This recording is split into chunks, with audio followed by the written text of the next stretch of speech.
Здраво колеги, со денешното видео ја почнуваме моделацијата на зъбите од трансканинскиот сектор, односно почнуваме со моделација на горниот прв преткатник. Како што знаете од предавањата, овие зъби се зъби кои што покрај тоа што имаат 4 околни површини, наместо секален раб сега веќе имаат оклузална површина, односно ја имаат џвакалната површина како пета површина. Со цел полесно да ви ги објаснам границите и контурите кои што ги правиме на зъбот, покрај тоа што јас веќе ги означив на калапчето од сапун, за да поубаво ви ги објаснам, ќе се потрудам да ја нацртам секоја од страните на зъбот на посебен лист хартија, со цел да полесно и повидливо ги забележите разликите и конкретните работи кои што треба да ги внимавате кога го моделирате овој зъб. При тоа знаете да од вежби дека вашата задача е секој од зъбите да го имате нацртано во вашето милиметарско блокче, така ќе го извежбате и цртањето и полесно ќе ви биде означувањето на контурите на самото калапче. Да ви напоменам што е многу битно да внимавате за да ја добиете правата анатомоморфолошка форма на секој од зъбите. Конкретно кај овој зъб да внимавате дека зъбот е со поголем букопалатинален пречник, а мезиодисталниот пречник на зъбот е помал. Што значи не ја избирате коронката на зъбот вака да ви биде на калапчето, значи треба да изберете поставеноста на страните и самата коронка да биде со поголем, повторувам, буко палатинален пречник, а мезиодисталниот промер на зъбот е стеснат. Многу е значајно за да го добиете правиот облик на зъбот да внимавате на овие работи. И уште една работа која што сигурна сум дека ја знаете од предавање, а тоа е дека овој зъб, односно горниот прв преткатник, е зъб кој што ги има силно изразено сите одличителни белези, меѓутоа тоа е назначено во обратна смисла. Што значи дека ако досега дисталната страна беше онаа која што е по рамна и дисталниот агол потап, овде е обратно, значи дисталните половинки од букалните површини ќе ви бидат поиспакнати и потесни, а дисталниот агол ќе го направите да биде поправ. Така да ќе започнам сега со цртањето, со тоа што прво ќе ја цртаме букалната површина. Еве на калапчето јас веќе ја имам означено, меѓутоа конкретно да ги објасниме границите ќе ја цртаме на лист хартија. Знаете дека букалната површина на горниот прв преткатник е површина која што има облик на петаголник. Имате цервикална граница, мезијална граница, дистална граница и нормално оклузална граница. Ќе започнеме со цртањето, значи на оклузалната граница. Имате предвид дека ова е всушност калапчето кое што го имате, значи ова би било букалната површина на вашето калапче. Значи букалната површина рековме со облик на петаголник и сега ја цртаме прво низината оклузална граница, која што ја има формата на лак, кој што е составен од два дела, мезијален дел и дистален дел. Значи, почнувате со цртањето на мезијалниот дел и при тоа треба да направите мезиооклузален дел кој што ќе биде подолг и ќе биде поставен поблиску до вратот на зъбот, и дистален дел кој што ќе биде повисоко поставен од вратот на зъбот и истиот ќе биде со пократка должина и исто така со помала косина. Значи, го добивате мезијалниот дел со поголема косина и дисталниот дел со помала косина, кој што исто така е пократок. Понатаму продолжувате со дисталната граница и со мезијалната граница. Во пределот, значи, на цервикалната третинка, односно во пределот на цервикалната граница добивате лак кој што е испакнат кон апикално. И тука исто треба да внимавате на аголот на зъбот, кој што рековме дека во овој случај ќе биде дисталниот агол оној кој што го правите да биде поправ, а мезијалниот агол го правите да биде позаоблен. И со тоа имате назначување на одличителните белези на овој зъб во обратна смисла на зборот.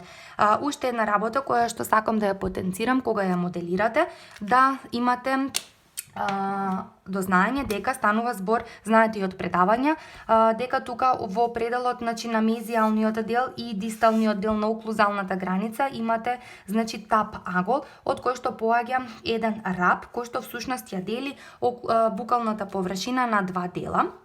На тој начин ја дели на два нееднакви дела, од кои што мезијалниот дел, кој што ќе биде значи на оваа страна, го правите да биде поширок и порамен, за разлика од дисталниот дел кој што ќе го направите при моделацијата, значи тоа е токму овој дел, значи да го направите дисталниот дел, значи ова ми е дистален дел, да биде поиспакнат, а мезијалниот дел да биде порамен. Тоа ќе го проследиме и понатаму во видеото како го моделираме. Значи да нацртаме дека ќе направиме еден мезијален дел кој што треба да биде поширок и порамен.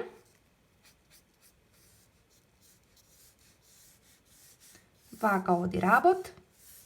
Значи овој дел го правите да биде поширок и порамен, и дистален дел кој што ќе го направите да биде потесен од мезијалниот дел и при тоа да биде поиспакнат, и на тој начин ве подсетувам дека го назначуваме карактеристичниот белег на кривината во обратна смисла на зборот. Знаете дека испакнувањето кое што го имате во цервикалната третина на забот и го представува Селбаховиот феномен, го моделираме значи кај сите заби.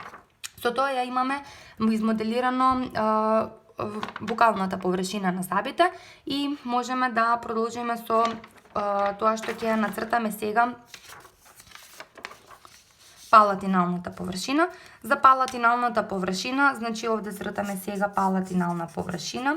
Палатиналната површина знаете дека представува овално-цилиндрична форма која што всушност која поделите на третинки, ќе ви објаснам како ќе го моделирате значи незиното испакнување.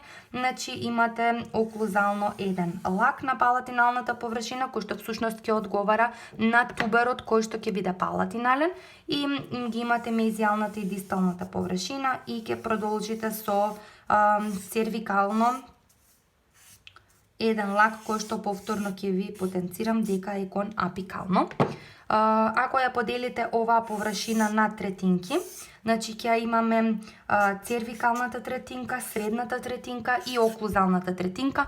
Најголемото испакнување го давате во пределот на средната третинка, што значи дека кога ќе одзимаме на калапчето, најголемото испакнување на забот го правите токму во средната третинка. Значи ги одзимаме повеќе и оклузалната, ја моделираме и цервикалната третинка, соодветно да го добиете вратот на забот, а средната третинка ја оставате значи да биде со доволно материјал како би ја направиле незината испакнатост. Понатаму ќе продолжиме со моделацијата на апроксималните површини. Значи, како што ви реков, за да измоделирате апроксимална површина, ви треба оваа страна. Значи, на калапчето соодветно, јас ќе го свртам листот за да можеме да ја добиеме страната како на калапчето. Еве гледате, значи, веќе го добиваме испакнувањето и контурите на забот. Значи ги имате границите на оваа четвртаста форма на апроксималната површина. Сега имате оклузално, значи ова ќе ви биде оклузално, цервикално, сега веќе добивате букално и палатинално. Значи оклузалната граница е представена со два лака. Го имате лакот кој што одговара на букалниот тубер, односно на палатиналниот тубер, се извинувам, и лакот кој што одговара на букалниот тубер.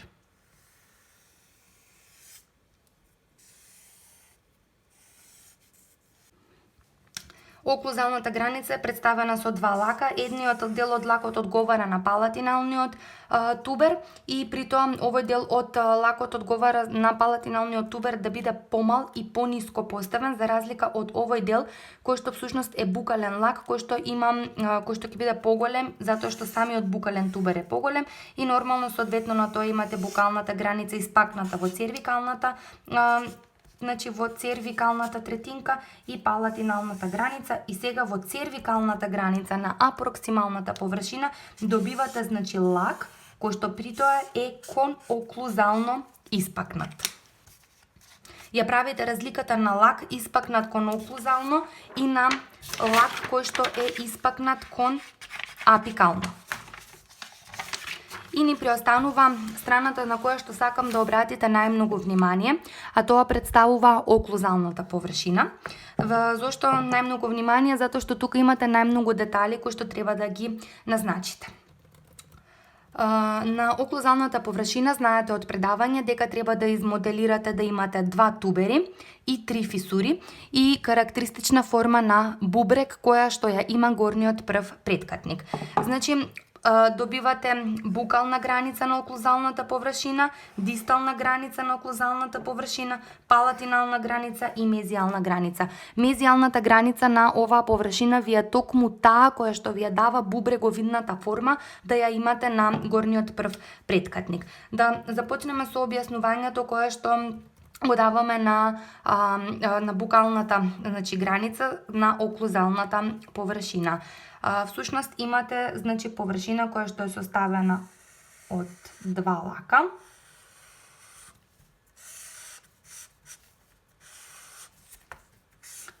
Ова ви представува дисталниот дел, ќе го задебелам, за да знаете дека овој дел треба да биде пократок, а овој дел го правите, значи, тука некаде е врвот и овој дел ви е подолг. Од тука, значи, продолжуваме со дисталната граница, која што во задниот дел е истуркана кон мезијално и веќе мезијалната граница ја правите таа која што ќе ја даде бубреговидната форма на овој зап.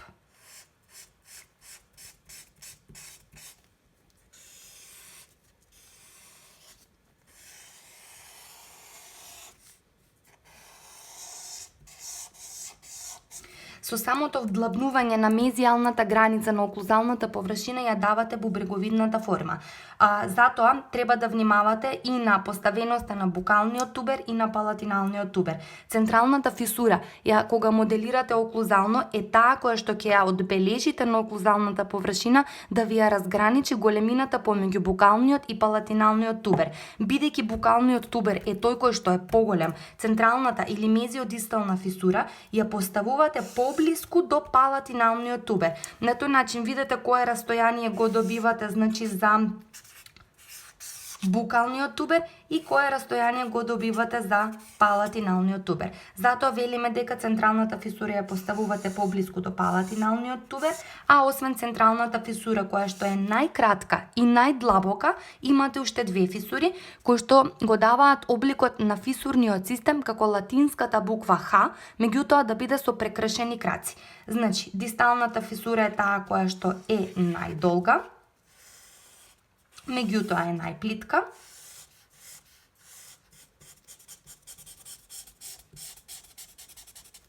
И мезијалната фисура која што е малку пократка од дисталната, но подолга од централната фисура, а при тоа е подлабока од дисталната.